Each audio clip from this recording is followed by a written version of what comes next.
Hey, I'm back with singer-songwriter Grace VanderWaal. Grace, thank you for joining me. Thank you for having me. So I have to start off, you're at Interlochen, is that true? Yes, I'm at Intel. I know you went there, I didn't you? did. Yeah, I That's so did. crazy. I don't think I started writing my own stuff and playing guitar till I was 16 at Interlochen, actually. I Mm. couldn't afford to get back to Alaska for spring break, so my genius idea was that I would hitchhike across the country with a guitar for 2 weeks for like Wait, winter you're and so summer break. cool.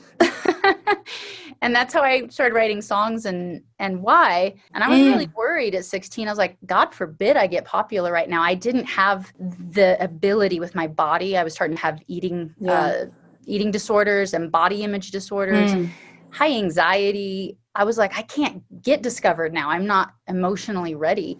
Yeah. You've really learned to be in the public eye at a really young age. What has that been like emotionally and psychologically to adjust? You know, the thing about my situation was I didn't exactly have a choice. You know, I really got thrown into it and had no idea what I was doing. Me and my mom just like, I don't know, always saw like the big long lines for like American Idol and all you like sites, people watch all these crazy people. And my mom wanted to like, I don't know, have like a bonding thing. So she was like, oh, like it's going to help us.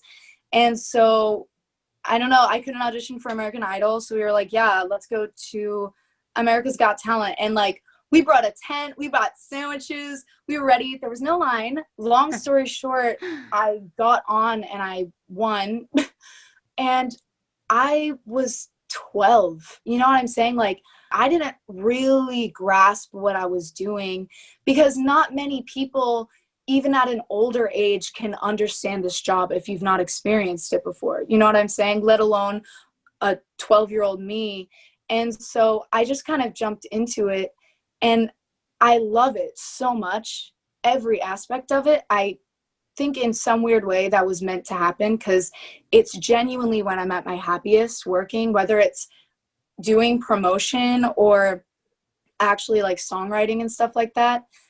But when I think about how to cope with it, I may not have the best advice because I've thought about that before. And I feel like everything before my life kind of prepared me for that. I had been through a lot throughout my childhood and being in the spotlight through my early teen years and like preteen years. And it taught me, it shaped me into a like stronger, more mature person and someone who can see the actual dimensions of situations even at a young age. And I'm very grateful for that to this day because that's a skill that I apply to my life, work life every single day. So I don't know, I don't have the best advice because and not saying I haven't struggled. Like I literally was just crying in my bed the other night because I'm like, everyone like hates me and everyone thinks I'm like so the worst. But you just like have to go through it. Like you can't control your emotions. And I just remember who I am and who you are and who we all are. Like I have complete control in everything I do. And I know that. And I always remind myself of that. You know what I'm saying? Do you deal with social anxiety or any of those types of things of just having to be in the spotlight when most writers are probably introverted? I am absolutely an extrovert. But yeah, socially, I'm kind of going through this weird period right now because like I feel like I have like this weird, deep rooted like trauma of like these girls that would make fun of me. And I feel like those specific girls have been in my life no matter where I go, no matter what school I go to, like they are there somehow. I do not know how. I guess technically they're different people, but no, they're not. And honestly, they look the same. Like they look the same too. And I was actually just thinking the other day, I was calling my sister and I was just like, I feel like I can be so confident and immediately feel so small so quickly, but I'm not the best. I feel like I can't give advice. I can only give advice from what I've wished that I've done, you know, and like that's how I've grown, because I've been through a lot and even recently, and I think back and I definitely didn't handle it the right way, and I definitely gave in and let it all soak in and absorb me. But coming out of it, I've learned what I wish I had done in those situations. And this was actually advice my sister told me, was just the fact that they are just people. And whether they're like laughing at you or not, they don't know you, you don't know them, and you don't want to know them, because they probably have no personality if they're making you their only point of conversation. Because I know damn well I'm not the most interesting person in the world. And you just have to remember, once again, like you have complete control in who you are and how this affects you and how you let them affect you.